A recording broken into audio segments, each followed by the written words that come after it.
Shalom, everyone. Today we're going to be moving on in our Hebrew word studies. In Psalm 119, we'll be looking specifically today at verse 7, the words uprightness and learn. Before we begin, let's take a look again at our list of resources. The Strong's Exhaustive Concordance, the Theological Word Book of the Old Testament, the Ancient Hebrew Lexicon of the Bible by Benner, the King James Version of the Bible. I prefer to use the Scriptures, the ISR version, Greek Concordance to the Septuagint by Hatch and Redpath, the Apostolic Bible Polyglot. In addition to these and the other ones we're going to talk about, the eSword is a great online tool. In addition, we use the Englishman's Hebrew Concordance, the Englishman's Greek Concordance, the Brown Driver Briggs by Gesenius, Thayer's Greek Lexicon, the 1828 Webster's Dictionary, the Etymological Dictionary of the Hebrew Language, the one by Klein, and the one by Hirsch. Looking at our verse in the ISR, it reads, I thank you with a brightness of heart when I learned the right rulings of your righteousness. So in the ISR again, we see that the word is uprightness, and in the King James Version, which matches up with our Strong's Concordance, we see the word is also uprightness. When we go to the front of the Strong's Concordance in alphabetical order and find the word uprightness, we see at Psalm 119 verse 7 there in the middle. It goes to Hebrew number 3476.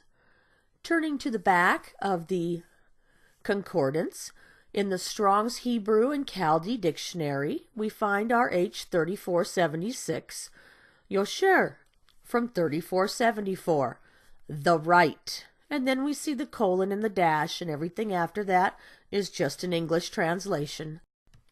Next, turning to the Theological Word Book of the Old Testament, and going to the back of the book where we find the Hebrew Strong's numbers in numerical order, we find our 3476, and we see in the picture that it goes to 930b, and 930b is on 417 of this book, and there's some examples of kind of what it looks like in the book. Obviously, I've had a heyday with this word. I'll read you a little bit from the book just to get an idea what it says. The 930 says, Yashar, to be level, straight, upright, just, lawful. ASV, RSV, NEB, similar, except that they vary translations with honest and righteous. The root Yashar is employed in at least three ways. Number one, literally, to go straight or direct in the way, but more frequently in the intensive, to make a way straight, i.e. direct and level and free from obstacles, as when preparing to receive a royal visitor. This is the work of Elohim for man, Proverbs 3:6, KJV direct, but also of man for Elohim, Isaiah 40 verse 3, to do something evenly, as Solomon's overlaying the cherubs with gold, or Hezekiah's designing the aqueduct, bringing it straight. The second way that this word is employed is ethically. Uprightness as the manner of life is a characteristic of the blameless, Proverbs 11:5, and of the man of discernment, Psalms 119, verse 128. I have lived uprightly.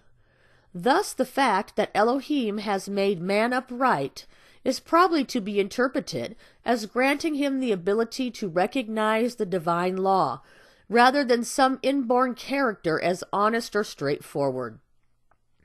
It is said of the reckless that his soul is not upright within him, and this leads to pride and failure.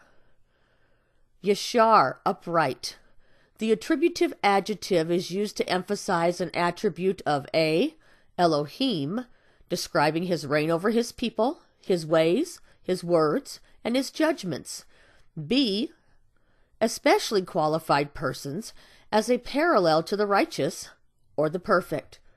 The third way this word is employed is as an idiomatic expression with eyes, To be right in the eyes of a person is to have his approval by keeping his commands. A fuller phrase, to do what is right, hayashar, the right, in the eyes of Yah, is linked with obedience to his commands.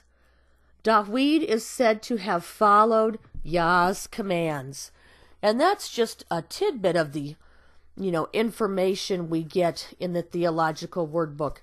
It's all about being straight, upright, keeping the commands, following Yah, and having that as the authority that's inside of us.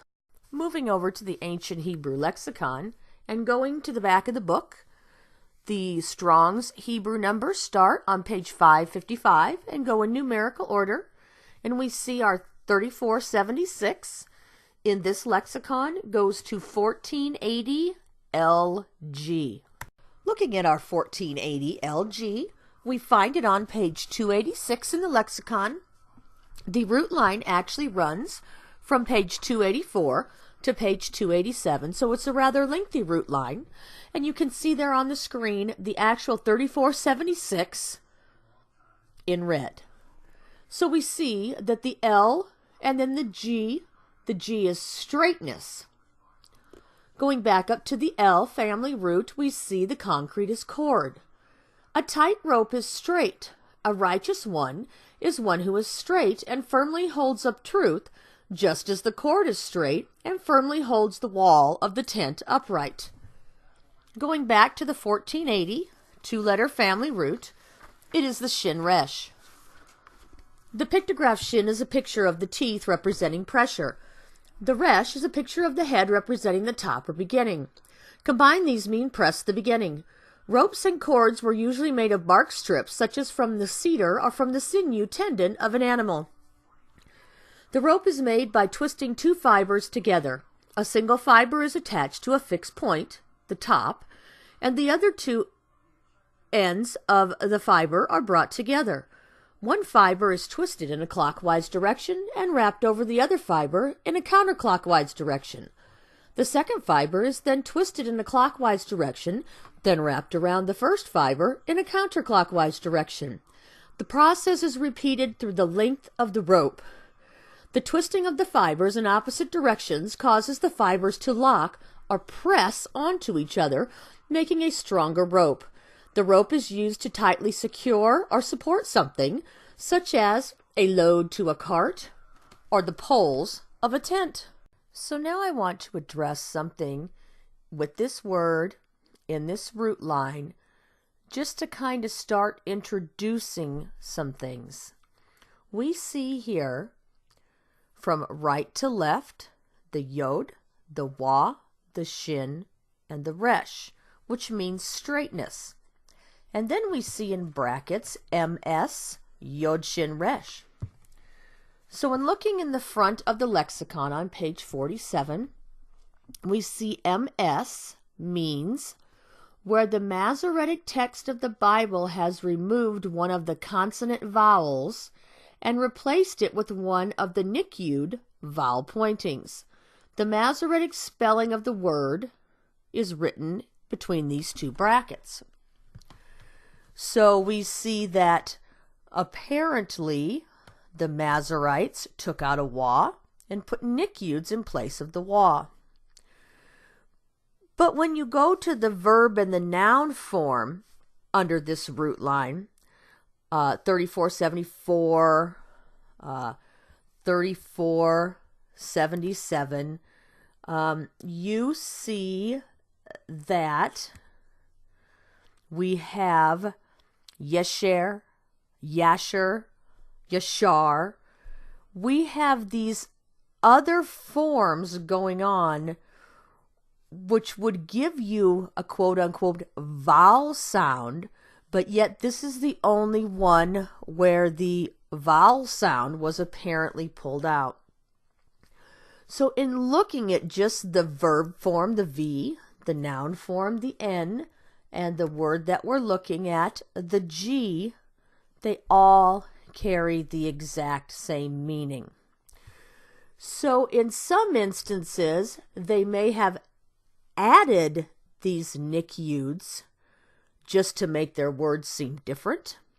In some instances, they may have actually taken them out, especially in places where you don't see words that mean the exact same thing all in a row. At the V, we have straight and remnant. At the N, which is the exact same Hebrew word with the Hebrew letters, we have cord, straight, and remnant. And in the one that we're looking at, we see this yod, but we have straightness. And it's all about the action in Hebrew. Straight is straight is straight. It's all about the action behind the straight. So those are just some things to consider as you're starting to dig a little deeper into the differences between the ancient Hebrew and the Masoretic Hebrew, and what was probably there and what probably wasn't there.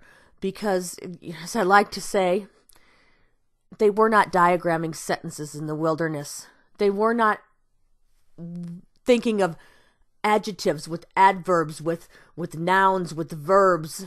Everything was about an action to them. Just some things to consider as you're digging a little deeper. So again, our verse at Psalm 119, verse 7, read, I thank you with uprightness of heart when I learn the right rulings of your righteousness. So the authority that was inside, which is our word for heart, the authority that's inside, praises Yah, thanks Yah, with uprightness of heart. How can he be upright? Because he's learned or is learning the judgments, the right rulings that are of righteousness, because when he comes before judgment, before whether it be the assembly itself, whether it be Yah himself, when he comes for judgment, he wants to be upright in heart by what he's learned, so the judgment will not be against him, but quote unquote for him.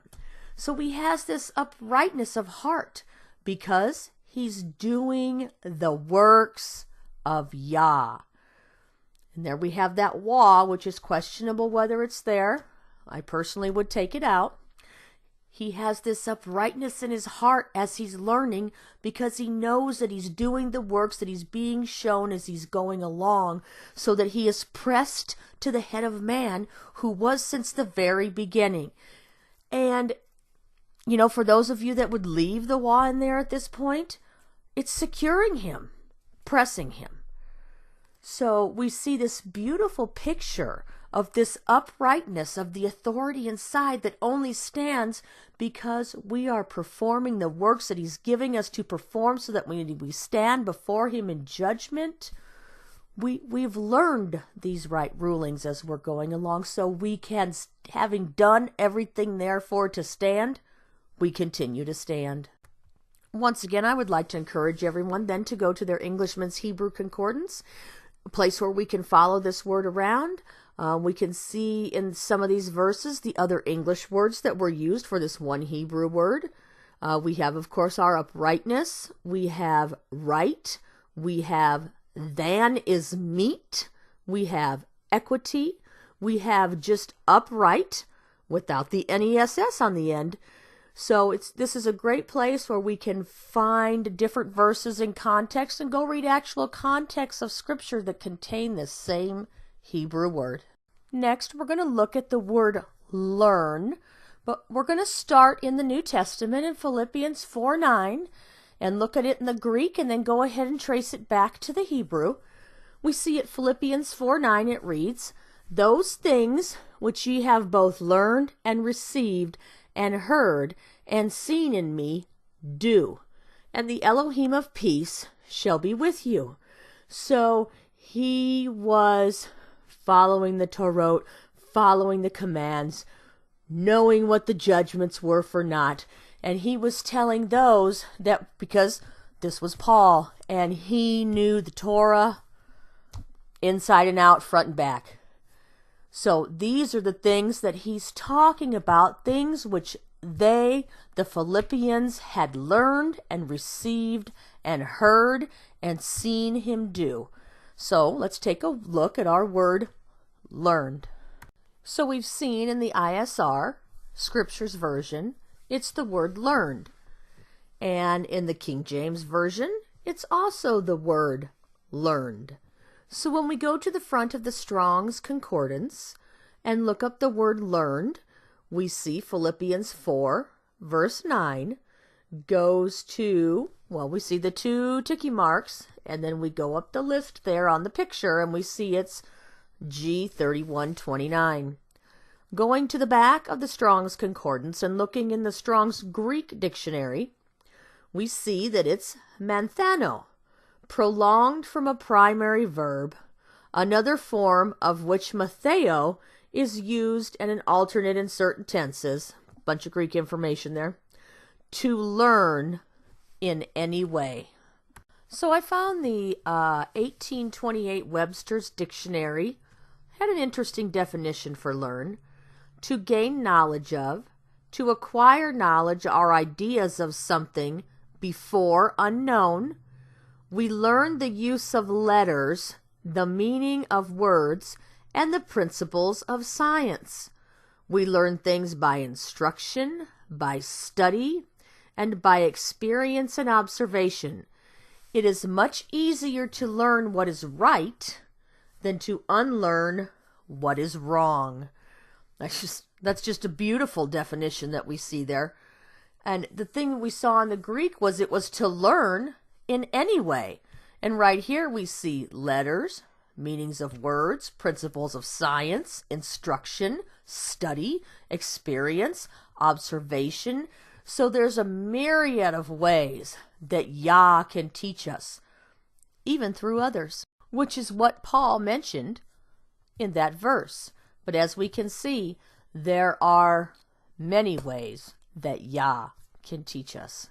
So once we have our Greek number and we've gotten a little more context about what it means in the Greek and what it meant in the 1800s in the dictionary in English, we go to the back of our Apostolic Bible Polyglot, and on page 215 we find the Greek number 3129, and we see in the definition to learn, be instructed, be apprised, and we see a representative listing of the verses in the Old Testament where this Greek word is used. And we can see down there on the list, one of the places it's used is Psalm 119, verse 7.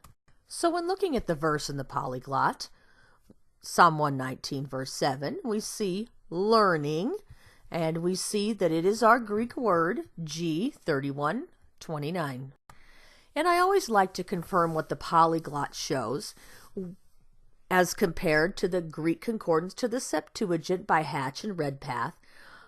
We find in this concordance we can be sure that we absolutely have the right Hebrew word as it lines up in the polyglot. Sometimes I found that, a word like understanding and wisdom, or Yah and Elohim, we might find those same two words in one verse, and we think, it goes to this one because it matches.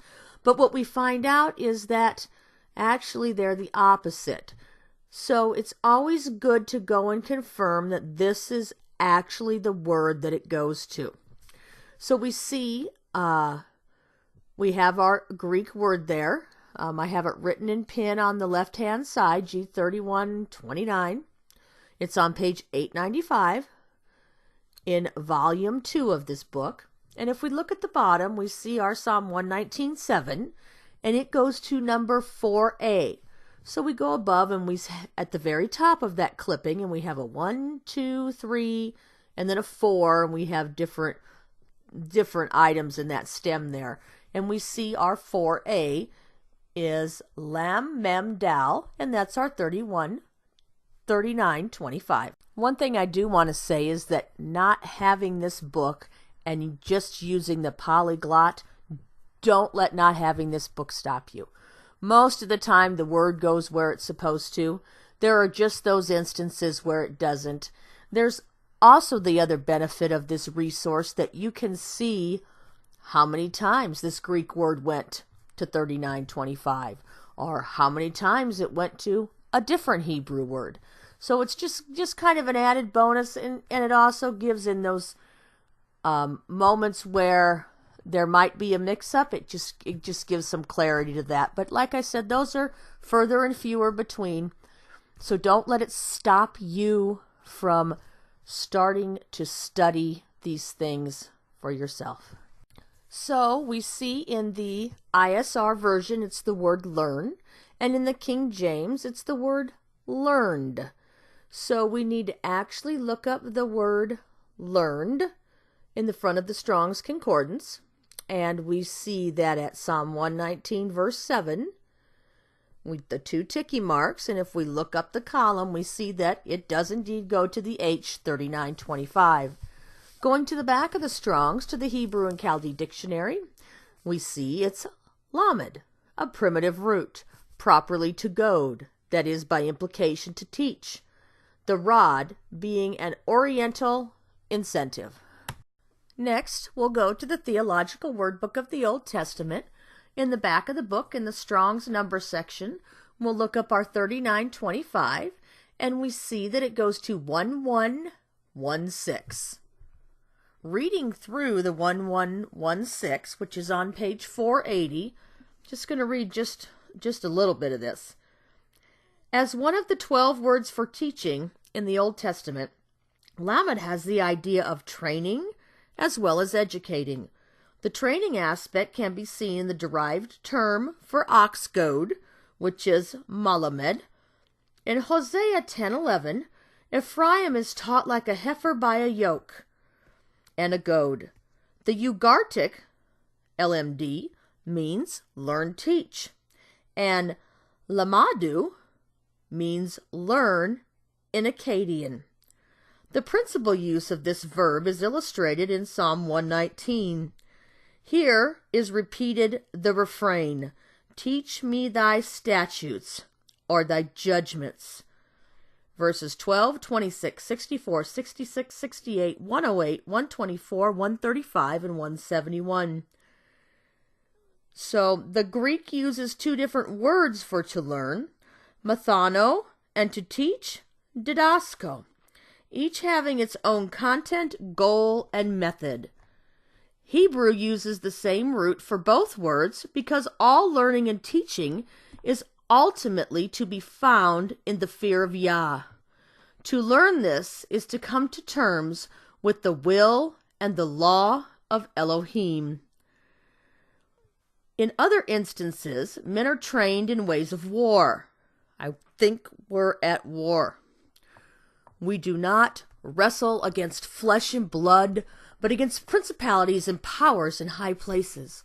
We put on the full armor of Yah, that we might stand in the day, that we might fight the wilies of the devil. So I think this is just, we have these beautiful pictures that come out of this word in the Old Testament in some of these contexts. The last paragraph. No one, however, has taught Yah or acted as his counselor. Rather, anyone who knows anything has learned it from him, the source of all truth. Taking this back now to the Ancient Hebrew Lexicon by Benner, going to the back of the book and finding our Hebrew Strong's number 3925, we see that it goes to 2311V. In turning back to the 2311V, we see that it is, because it's in the 2000s, an adopted three-letter root. At the V, it's to learn. At the 2311, the action is learn, the concrete is goad. The directing the path of an ox by goading it. A learning by goading. And it says in this lexicon, from the lam mem, which means a goading. So first I want to read what an adopted root is. An adopted root is a three-letter root that is formed out of a parent root. These roots evolved over time out of the original parent roots. Adopted roots are formed by adding a third consonant to a parent, forming a new root that is more specific in meaning than the parent. Seems to me there was some adding to Yah's language done over time. We should not be adding or taking away to his letters, to his word. There just shouldn't be there. So we see and this is, I do believe this is correct, that it goes back to the lam mem. We see at the lam mem, it's at number 1266 in this resource. The action is to bind the concrete as staff. So we see that we have a staff that goads. When we read the definition of the two-letter parent root, and we should have two-letter parent roots. Just like we have two parents, there should be two-letter parent roots. The pictograph lam is a picture of a shepherd's staff. The mem is a picture of water representing might. Combined, these mean staff of might. The shepherd always carried his staff for guiding, leading, and protecting the flock. The flock was bound to the shepherd, as the staff was a sign of his authority over the sheep. The yoke was a staff laid across the shoulders of two oxen. The oxen were then tied to the yokes at the neck, binding the two together for plowing or pulling a cart. A people bound together, a wound bound with bandages. And so we see that this staff was used to lead, to guide, to teach, to instruct. It was used as a yoke. And in Hebrew thought, the Hebrews were yoked to Yah their Elohim, the stronger ox in the yoke. What did the stronger ox do? It taught the younger ox. It guided the younger ox. It showed the younger ox what to do and the way to plow a straight furrow. So looking in the front of the ancient Hebrew lexicon, we see this definition of this word lam. The early Hebrew pictograph lam is a shepherd's staff. The shepherd's staff was used to direct sheep by pushing or pulling them. It was also used as a weapon against predators to defend and protect the sheep. The meaning of this letter is toward, as moving something in a different direction. This letter also means authority, as it is a sign of the shepherd, the leader of the flock. It also means yoke, a staff on the shoulders, as well as tie or bind from the yoke that is bound to the animal. Then we have a modern thing here. This letter used as a prefix to nouns has a meaning of to or toward. The modern Hebrew name of this letter is Lamed. Similarly is the Greek name Lambda. The Aramaic name, however, is Lam, retaining the older two-letter root name for the letter and the probable original name. The phonetic sound for this letter is L. So we see that these adopted roots evolved and were formed over time. How interesting it is that we have this similar Greek lambda in play.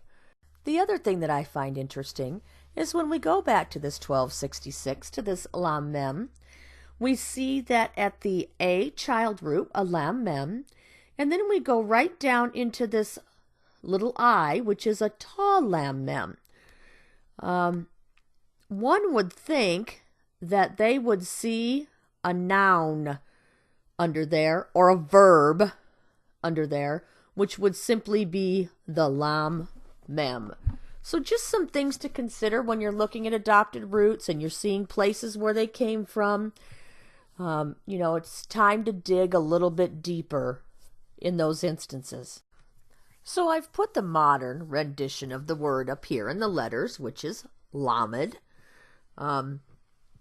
It's, in my opinion, simply lam, lamed mem. But just so you can see how it is, and the dalit being gone, you would see the lam mem.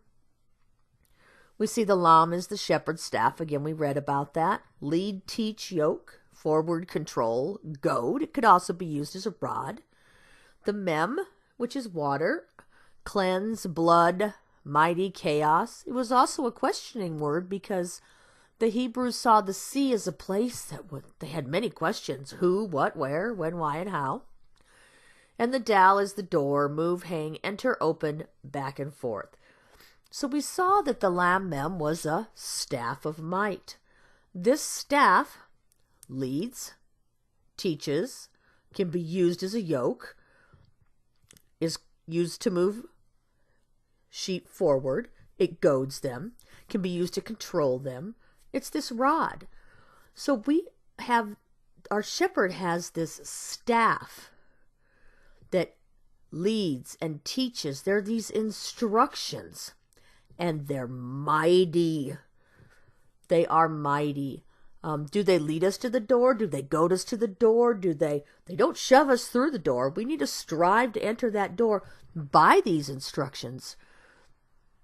But it's simply this teaching that will cleanse us. The staff of might in the hands of the shepherd. It's going to be how we live here and now. It's going to be whether we make it to then and there. Once again, a reminder, we need to look in our English men's to see where else this word is used and what other context we can pull for the word that just lines everything up. So my prayer for each and every one of us is that we seek her as silver and search for her as hidden treasures, and then we understand the fear of Yah and find the knowledge of Elohim. Hallelujah.